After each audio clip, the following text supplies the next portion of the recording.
दोस्तों, हिडिंबा राक्षस जाति की एक मायावी महिला थी। उसके पुत्र का नाम घटोत्कच था।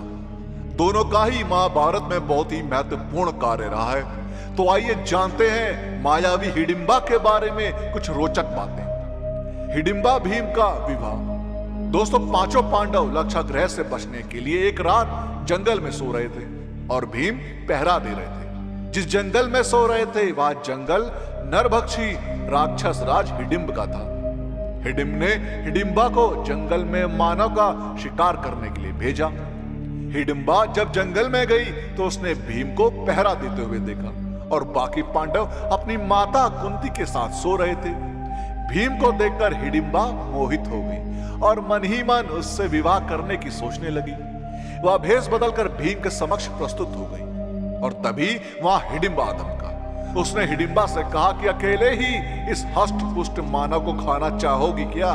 और यह कहते ही हिडिंब ने भीम पर हमला कर दिया। हिडिंबा ने इस हमले में भीम का साथ दिया। फिर भीम और हिडिंब में भयानक युद्ध हुआ और अंत में हिडिंब मारा गया।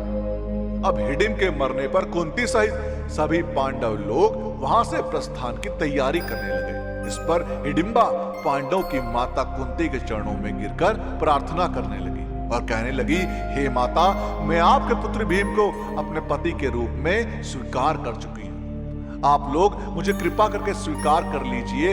यदि आप लोगों ने मुझे स्वीकार नहीं किया तो मैं इसी क्षण अपने प्राणों का त्याग कर दूंगी। कुंती ने युधिष्ठिर की ओर देखा और पूछा, धर्म इस संबंध में क्या कहता है पुत्र?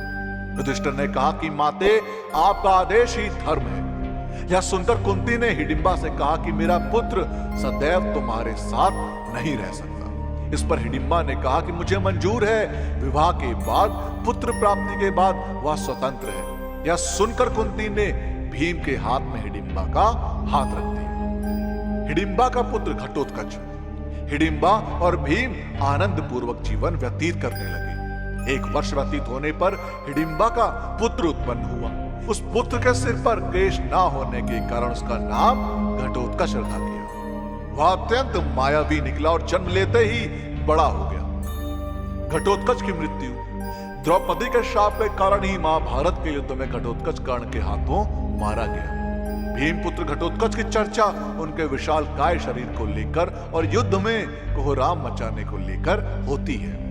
कर्ण ने अपने अमोघास्त्र का प्रयोग दुर्योधन के कहने पर भीम पुत्र घटोत्कच पर किया था, जबकि वह इसका प्रयोग अर्जुन पर करना चाहता था। यह ऐसा अस्त्र था जिसका वार कभी खाली नहीं जा सकता, लेकिन वरदान के अनुसार इसका प्रयोग एक बार ही किया जा सकता था। यदि कर्ण यह कार्य नहीं करता तो युद्ध का परिणाम कुछ और ही होता। दोस्तों, आपका महाभारत से जुड़ी इस घटना के बारे में क्या कहना है, हमें कमेंट्स के माध्यम से जरूर बताएं। और इस वीडियो का पार्ट 2 चाहिए हो तो कमेंट्स में पार्ट 2 जरूर लिखें। और साथ ही साथ अगर आपको हमारी आज की वीडियो पसंद आई हो तो टारगेट रखते हैं 5000 लाइक। अब 5000 लाइक इतने ज्यादा तो है नहीं, तो इस वीडियो को लाइक और शेयर करना ना भूलो। और जिन लोगों ने अभी तक हमारे चैनल को सब्सक्राइब नहीं किया, उनसे मेरी गुजारिश है कि हमसे जुड़े रहने के लिए और ऐसे ही और भी वीडियोस देखने के लिए हमारे चैनल को सब्सक्राइब जरूर करें।